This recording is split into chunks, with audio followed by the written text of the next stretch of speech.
आम्रपाली बौद्ध काल में वैशाली के वृज्य संघ की इतिहास प्रसिद्ध लिच्छवी राजनृत्यांगना थी। इनका एक नाम अम्बपाली या अम्बपालिका भी है। आम्रपाली अत्यंत सुंदर थी और कहते हैं जो भी उसे एक बार देख लेता वह उस पर मुग्ध हो जाता था।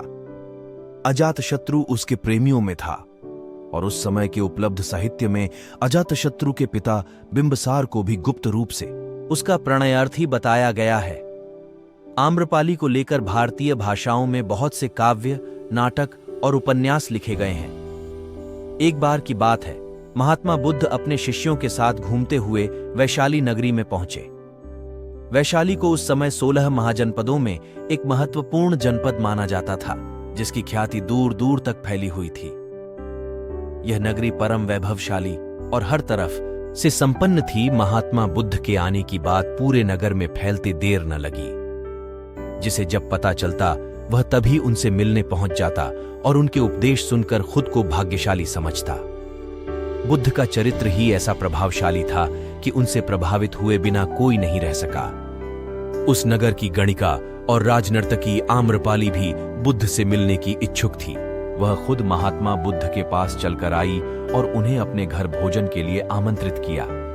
उसने इतने सरल और प्रेम भाव से बुद्ध से विनती की कि बुद्ध मना नहीं कर सके।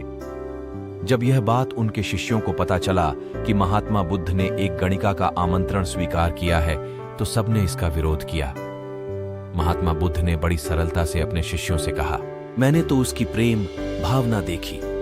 उसने जिस भावना से मुझे बुलाया है वह बिल्कुल पवित्र और निश्चल था। वह आज मुझसे मिलने एक गणिका बनकर नहीं बल्कि एक भक्ति भाव से आई थी। फिर भला मैं कैसे उसका आमंत्रण स्वीकार न करता, वह चाहे एक वेश्या हो या फिर कोई सन्यासी।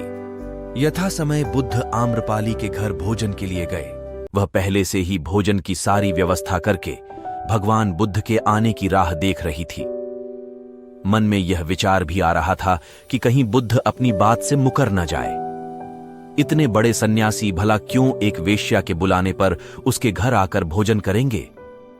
परंतु जैसे ही आम्रपाली ने बुद्ध को अपने घर आते देखा, उसकी प्रसन्नता का ठिकाना न रहा। वह दौड़कर दरवाजे पर गई और उनका स्वागत किया। खुद अपने हाथों से भोजन परोसा और उनकी आवभगत की।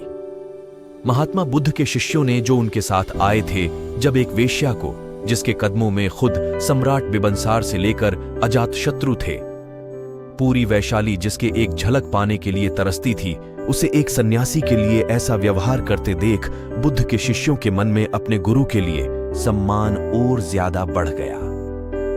आम्रपाली ने महात्मा बुद्ध के व्यक्तित्व के बारे में जैसा सुना था, उनसे मिलने के बाद वह उनसे उससे ज्यादा प्रभावित हुई और उसी समय वह बुद्ध की शरण में चली गई। अपनी सारी संपत्ति वह बौद्ध मठ के नाम करके आजीवन भिक्षुणी बन गई।